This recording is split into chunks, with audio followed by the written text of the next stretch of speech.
Good morning बच्चों। Care welcome memorial CBSE school Mudhol आपका स्वागत करता है। बच्चों, पिछले कक्षा में हम बुद्ध की शिक्षा इस अध्याय पर चर्चा कर रहे थे। ठीक है, मतलब सिंधु घाटी सभ्यता तीसरा अध्याय में बुद्ध की शिक्षा इस भाग पर हम चर्चा कर रहे थे। तो उस अध्याय से हमें नेहरू जी यह संदेश देना चाहते हैं कि ठीक है, तो बुद्ध की शिक्षा जिस तरह हुई है ना, मतलब बुद्ध इन भारतीय वासियों को क्या संदेश दिया, और वह संदेश इन लोगों पर जिस तरह प्रभाव हुआ और उन्होंने जिससे विरोध किया, मतलब बुद्ध जिससे विरोध किया इसका मतलब उन्होंने अपने जीवन में किसे तिरस्कार किया। और सच्चा मनुष्य जिस तरह होता है, समझ में आ रहा है ना, सच्चा मनुष्य होने के लिए हम कौन सा रास्ता अपनाना है, यह सब विषय बुद्ध की शिक्षा इस भाग से कल हम चर्चा किए थे बच्चों। आइए तो उसमें आगे का भाग, मतलब बुद्ध की शिक्षा अध्याय में या भाग में आगे का भाग है, तो उसमें नेहरू जी हमें क्या संदेश देना चाहते हैं देखेंगे। देखो बच्चों, अंत में क्या हुआ था, एक दो पंक्ति, मनुष्य की जाति जन्म से नहीं बल्कि केवल कर्म से तय होती है।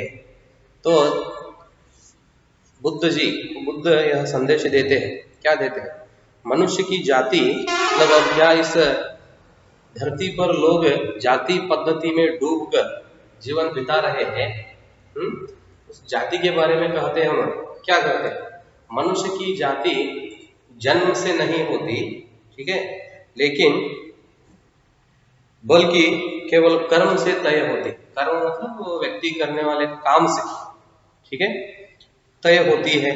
वहां तक हम देख लिए थे बच्चों। देखेंगे आगे का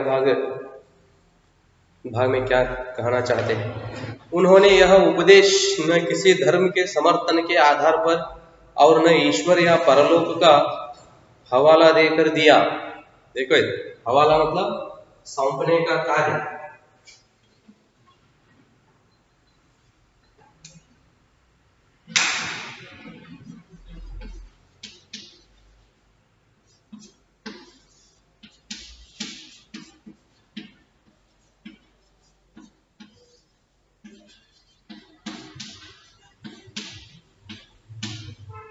सौंपने का कार्य। उन्होंने यह उपदेश न किसी धर्म के समर्थन के आधार पर, ठीक है, तो यह उपदेश मतलब क्या उपदेश दिया उन्होंने, मतलब वही मनुष्य जाति या मनुष्य का जाति जन्म से नहीं कर्म से तय होती है। क्या यह उपदेश दिया उन्होंने, यह उपदेश न किसी धर्म के समर्थन के आधार पर और न ईश्वर या परलोक का हवाला देकर दिया, ठीक है। उन्होंने विवेक, तर्क और अनुभव का सहारा लिया और लोगों से कहा कि वे अपने मन के भीतर सत्य की खोज करें। देखो, उन्होंने, ठीक है, मतलब बुद्ध, उन्होंने विवेक मतलब विचार, तर्क और अनुभव का सहारा लिया। सहारा लेना मतलब तो उसका मदद लेना, उसके आधार पर, समझ में आ रहे ना, सहारा मतलब किसके आधार, उन्होंने विवेक, तर्क और अनुभव का सहारा लिया, मतलब उसके आधार पर लोगों से कहा कि विवेक कहते हैं आप, विवेक मतलब व्यक्ति का अच्छे गुण, मन में होने वाले अच्छे गुण विवेक। तर्क और अनुभव, तर्क मतलब उनका विचार, अनुभव, ठीक है, तो इसका सहारा लिया, उसके आधार पर विवेक, तर्क और अनुभव, ठीक है, तो इसका सहारा लिया। इसके आधार पर उन्होंने क्या किया, लोगों से कहा कि वे अपने मन के भीतर सत्य की खोज करें। तो मन के अंदर, ठीक है, तो इसका सहारा लेकर, समझ में आ रहे ना, मतलब विवेक, तर्क और अनुभव का सहारा लिया और इसके आधार पर उन्होंने क्या किया, बुद्ध लोगों को उपदेश दिया। क्या उपदेश दिया, अपने मन के भीतर सत्य की खोज करे। खोज मतलब सर्च, उन्होंने लोग क्या करना है, मन में सत्य की खोज करना है। सत्य की जानकारी का अभाव सब दुखों का कारण है।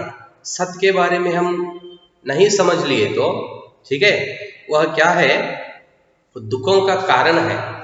देखो क्या कहते हैं उन्होंने, सत्य की जानकारी का अभाव सब दुखों का कारण है। अभाव मतलब कमी, समझ में रहे ना। सत्य के बारे में हमें जानकारी नहीं हो तो ठीक है, सत्य के बारे में समझने का कमी हुआ तो, कम हुआ तो ठीक है, वो तो क्या है, दुखों का कारण है।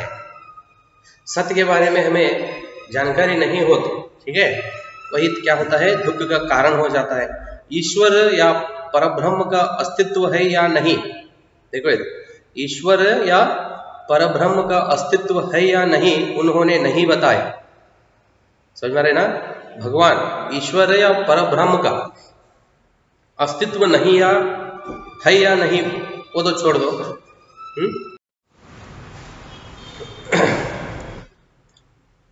ईश्वर या परब्रह्म का अस्तित्व है या नहीं उन्होंने नहीं बताया। वे न उसे स्वीकार करते हैं न इनकार।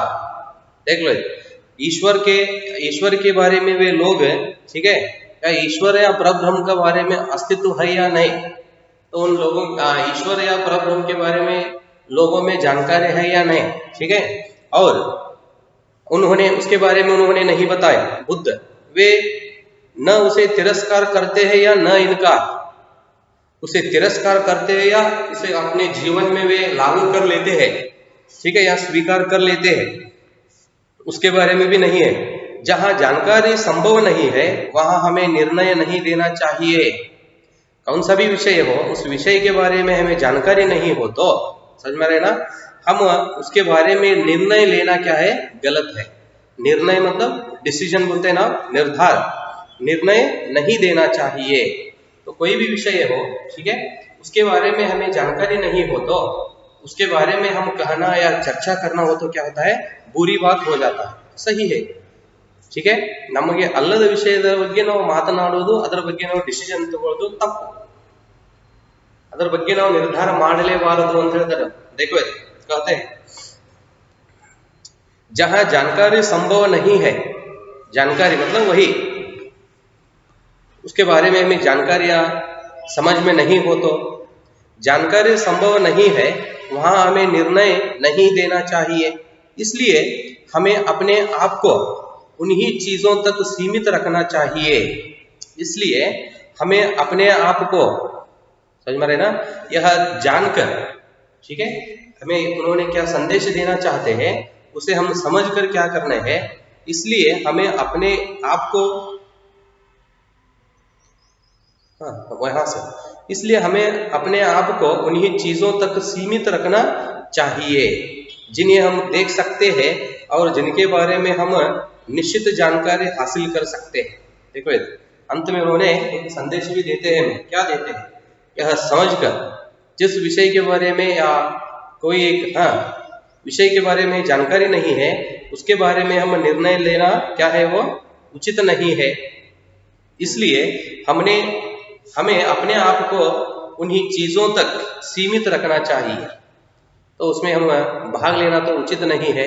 इसलिए उससे हम दूर रहना और एक सीमा तक हम अपने आप को रखने के लिए क्या करना चाहिए, कोशिश करना चाहिए, जिन्हें हम देख सकते हैं और जिनके बारे में हम निश्चित जानकारी हासिल कर सकते हैं।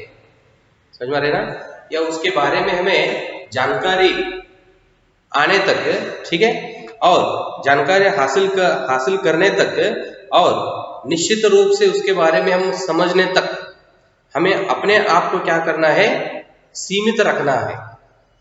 ಅಂದ್ರೆ ಆ ವಿಷಯದ ಬಗ್ಗೆ ನಮಗೆ ತಿಳುವಳಿಕೆ ಬರುವವರೆಗೂ ಮತ್ತು ಅದರ ಬಗ್ಗೆ ನಾವು ತಿಳಿದುಕೊಳ್ಳುವವರೆಗೂ, ಹೌದ್ರಿ, ನಮ್ಮನ್ನು ನಾವೇನ್ ಮಾಡೋದು, ಒಂದು ಸೀಮೆಯನ್ನು, ಒಂದು ಬಾರ್ಡರ್ ತನ ನಮ್ಮನ್ನು ನಾವು ಹಿಡಿದಿಟ್ಟುಕೊಳ್ಳಬೇಕು। मतलब इसका अर्थ ये होता है कि हमें अपने ठीक है, हमें अपना नियंत्रण रखना हम सीख लेना है। समझ में आ रहे ना, हम आपको क्या करना है, अपने आप पर नियंत्रण रखना सीख लेना है। ठीक है, यही उन्होंने उपदेश हमें देते हैं। बुद्ध की पद्धति मनोवैज्ञानिक विश्लेषण की पद्धति थी। देखो, बुद्ध की पद्धति मनोवैज्ञानिक विश्लेषण की पद्धति थी और इस बात की जानकारी हैरत में डालने वाली है कि अधुनातन विज्ञानों के बारे में उनकी दृष्टि, अंतर्दृष्टि कितनी गहरी थी। देखो, हैरत मतलब आश्चर्य।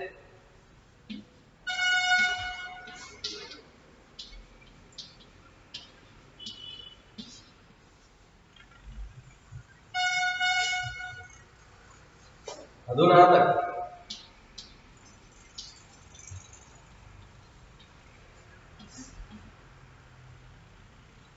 अधुनातन मतलब वर्तमान काल का, प्रेजेंट।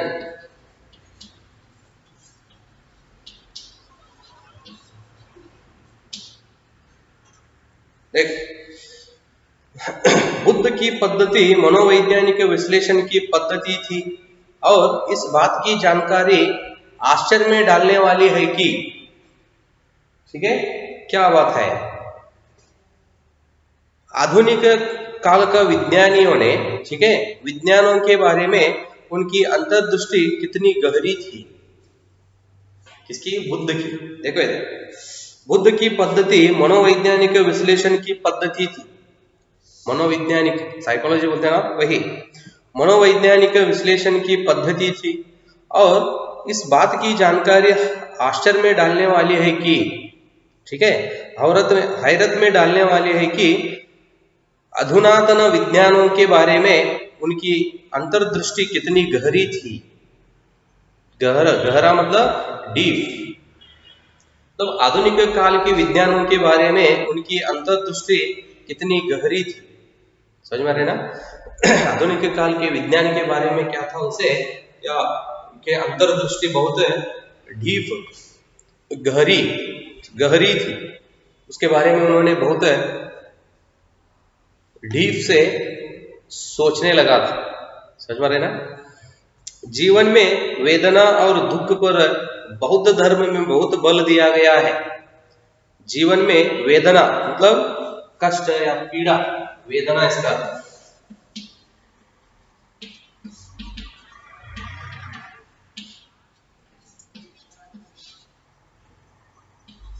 कष्ट या पीड़ा। जीवन में कष्ट और दुख पर बौद्ध धर्म में बहुत बल दिया गया है। मतलब उसके बारे में बौद्ध धर्म से क्या हुआ है, बहुत सारे उन्होंने उपदेश दिया गया है। बुद्ध ने जिन 4 आर्य सत्यों का निरूपण किया है, उनका संबंध दुख का कारण, दुख के अंत की संभावना और उसे समाप्त करने के उपाय से है। देखो, बौद्ध धर्म के बारे में बताते हैं उन्होंने, जीवन में वेदना और दुख पर बौद्ध धर्म में बहुत बल दिया गया है। मतलब जीवन में क्या होता है, कष्ट और दुख, इसके बारे में बौद्ध धर्म में क्या किया है, बहुत सारे इस पर बौद्ध धर्म में बहुत सारी जानकारी दिया गया है। बौद्ध धर्म से बल दिया गया मतलब उसके बारे में बौद्ध धर्म में क्या होता है, बौद्ध धर्म से बहुत जानकारी दिया गया है।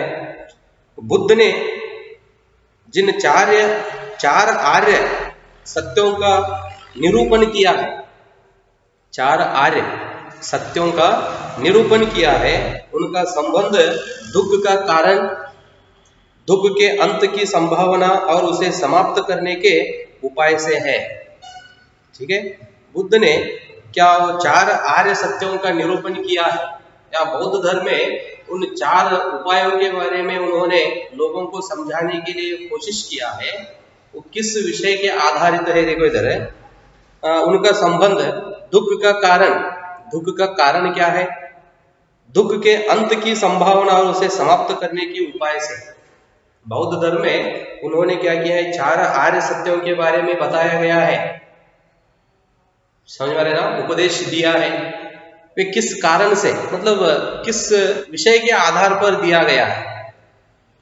ठीक है, दुख का कारण क्या होता है और दुख को समाप्त करने के लिए कौन कौन से उपाय है, इसके बारे में क्या किया उन्होंने, उपदेश दिया गया है। दुख की इस स्थिति के अंत से निर्वाण की प्राप्ति होती है। दुख की इस स्थिति से अंत से निर्वाण की प्राप्ति होती है। निर्वाण मतलब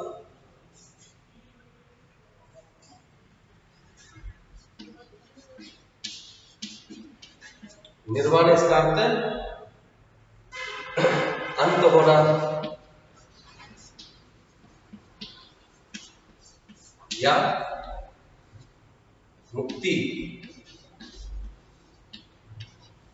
मुक्ति मतलब उससे हम मुक्ति पाना, स्वतंत्र होना। दुख की इस स्थिति से अंत से मुक्ति की प्राप्ति होती है, मतलब अंत हो जाती है। बुद्ध का मार्ग मध्यम मार्ग था। यह अतिशय भोग और अतिशय तप के बीच का रास्ता है। भोग मतलब लाभ, अतिशय लाभ और अतिशय तप।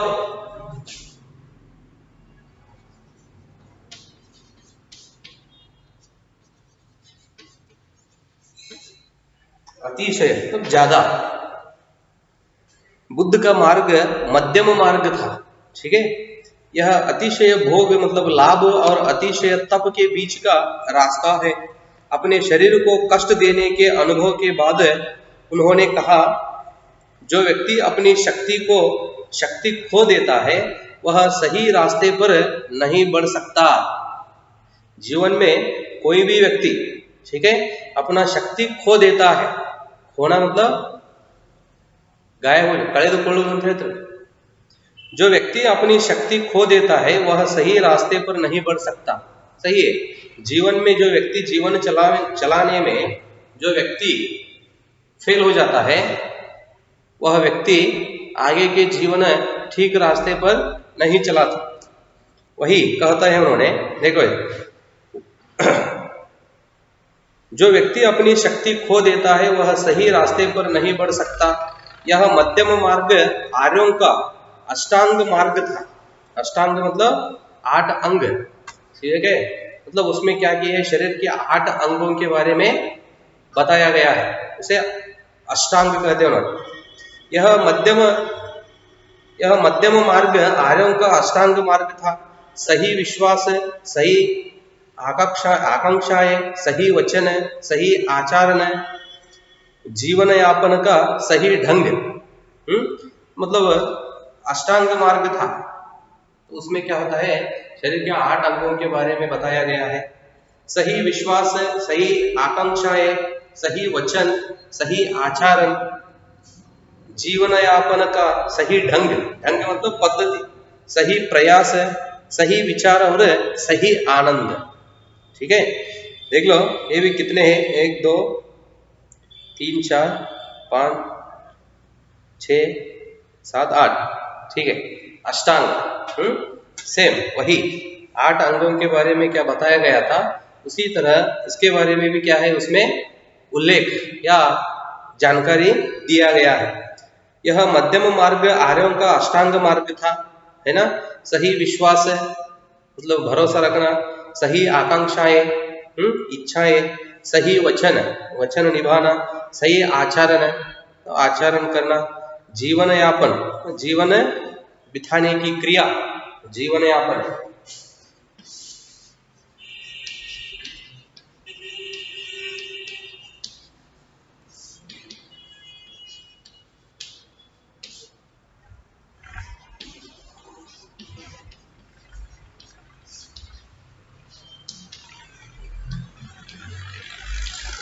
जीवन बिताने की क्रिया, सही ढंग, ठीक है, सही प्रयास, सही विचार और सही आनंद, ऐसे अनेक मतलब 8 विषयों के बारे में उसमें बुद्ध संदेश दिया गया है।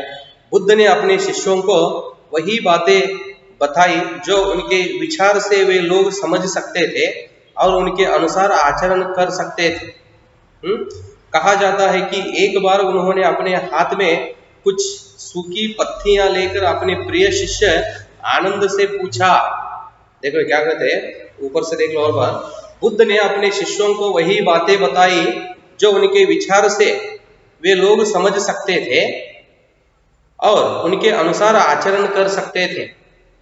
बुद्ध ने क्या किया, अपने शिष्यों को वही बातें बताए जो लोग उनकी बातों का अनुसरण करते हैं या पालन करते हैं। उन लोगों को उन्होंने, देखो इधर क्या कहा जाता है कि एक बार उन्होंने अपने हाथ में कुछ सूखी पत्तियां लेकर, सूखी पत्ती मतलब ಪತ್ತಿಯ मतलब ಎಲೆಗಳು ಅಂತ ಹೇಳ್ತಾರೆ, सूखी पत्ते ಒಣಗಿದ ಎಲೆಗಳು, सूखी पत्तियां लेकर अपने प्रिय शिष्य आनंद से पूछा कि उनके हाथ में जो पत्तियां है उनके अलावा भी कहीं कोई है या नहीं।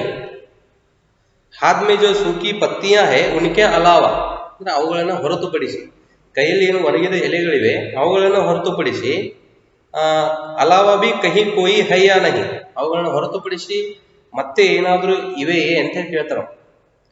ಕಹಿ ಎಲ್ಲಾದರೂ ಏನಾದರೂ, ಕಹಿ ಕೋಯಿ ಹೈ ಯಾ ನಹಿ ಎಲ್ಲಿ ಏನಾದರೂ ಇದೆಯೋ ಅಥವಾ ಇಲ್ಲವೋ, ಎಲೆಗಳನ್ನ ಹೊರತುಪಡಿಸಿ ಹೋದ್ರೆ ಮತ್ತೆ ಎಲ್ಲಾದರೂ ಏನಾದರೂ ಇವೆಯೇ ಅಂತ ಕೇಳ್ತಾರ.